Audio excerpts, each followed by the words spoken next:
I think what you've seen, particularly in more recent years, is people going into legacy media with an agenda.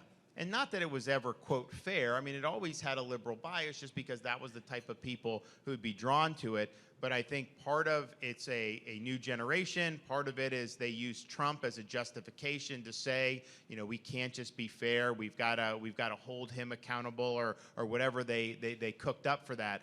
And so now they're basically trying to exercise power. These are people that could not get elected to anything because no one would vote for them. So how do they influence policy? And it's to be a part of crafting narratives that are going to be beneficial to their side of the aisle. So that's really what it's become. And so, you know, my advice in the book to Republicans is, you know, when you're dealing with some of those outlets, you know, I have press conferences. Anyone can come and ask me questions. That's fine. But we are not treating those outlets as if they're some type of honest broker or if they're just calling balls and strikes, because they are not.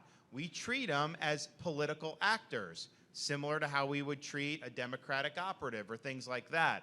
Now, they don't like to be treated that way, but why would we give them the satisfaction of acting like, you know, they're some type of referee of the process? Because they're not. They're combatants in the process, and that's fine. And honestly, for most of American history, the press has been very partisan. I mean, Hamilton had a paper, Jefferson had a paper. That's fine. And I have no problem with them doing that. But let's just get rid of this pretense that somehow they're serving some type of noble public purpose at this point, because they're really not.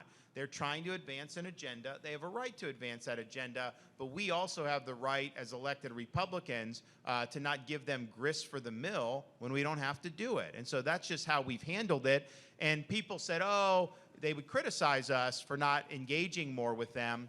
You know, but the reality is, I don't think very many people trust them anymore. And I can tell you, we certainly did very well in the election, even taking that posture. But do not let them use you to be able to advance the agenda that they're looking to do. So just be smart about that, and kind of pick your spots when you're dealing with these people.